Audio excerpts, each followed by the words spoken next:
Just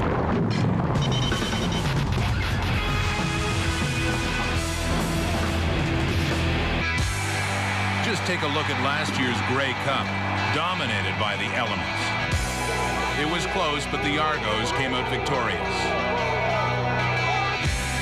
The Grey Cup rematch in August was a more controlled environment. On artificial turf inside Skydome, here the Argos took full control, winning 38-14. Tonight they meet again. Perhaps the elements in Edmonton will make for a tough game. Outdoors, natural grass, who knows? Oh, and most importantly, the Eskimos are always tough to beat at home.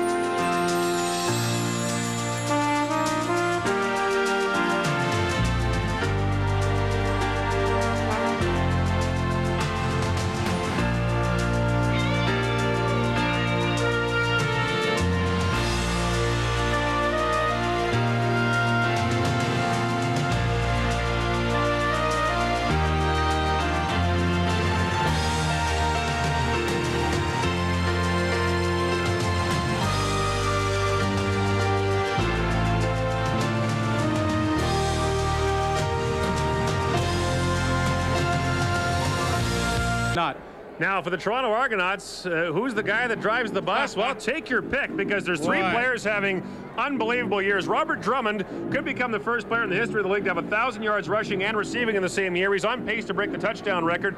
Doug Flutie could smash his own record for touchdown passes in a year, and Mike Clemons could shatter his own record for all-purpose yards. So, Leaf, who is it? Well, I mean, all three of them great. That 1,000 for Drummond, I love it. Roger Craig in the NFL is the only guy that's ever done that before. But the big question in Toronto this week has been, who is the MVP of the Toronto Argonauts? And it's very, very clear to me there's one choice, and it's the guy that drives the train, Doug Flutie. Without him, the other guys would not have the numbers that they had. It's safe to say Clemons might, but all three of them, or the two of them, wouldn't perform without Doug Flutie. The Argos know where the Grey Cup game will be played, and the Eskimos know too. A possible preview coming up next.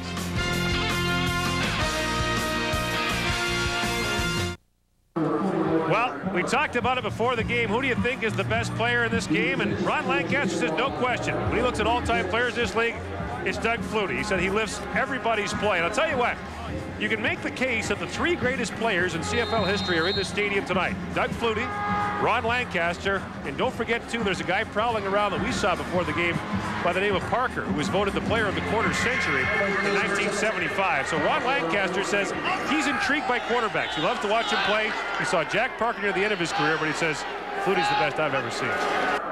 Well, when he was a television commentator, Ron Lancaster used to say, if you can't get a yard in this league when they have to give you one, there's something wrong. Yeah, and he's right. I think sometimes offensively you're only as good as your short yardage, and they haven't been very good. Here comes Sellers, and he won't get in. Mike Sellers gets stood up by this defensive line, and this is very reminiscent of the game at Skydome when the Eskimos were turned away on 3 tries from the goal line, and the Argos wound up turning the game around. Well, Mike O'Shea really makes the play here. You have to have your middle linebacker doing it. You just follow him, and he'll take you to the football. Watch this hit. Squares up right in the hole. Big man against big man, and Mike O'Shea makes a heck of a play, but that's what he's supposed to do in short yardage, and he did it perfectly. Now it's 3rd and goal, and the Edmonton Eskimos will gamble. They lead 10-3 with just over a minute to play in the opening quarter. Well, last week against BC, they only converted 2 of 7 short yardage situations. Here goes Sellers, up and over, and he does not get in. Just like they did at Skydome, the Argos turn the Eskimos away on 3 tries from the 1, and it'll be Toronto football from there. Wow. Well, you know, I just said it. 2 out of 7 was the only amount that they could convert against BC. And again, watch Mike O'Shea, 50 in the middle. He's right in the hole. He gets a little help there from Rob Waldrop.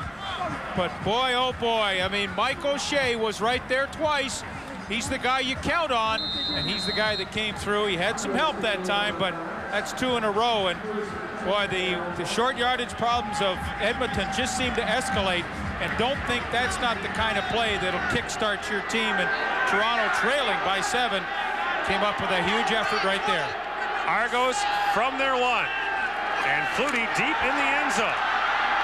Fires it past the goalpost, and he's got Mike Clemons, and the pinball will give them breathing room as he vaults across the 20 for a 20-yard gain. And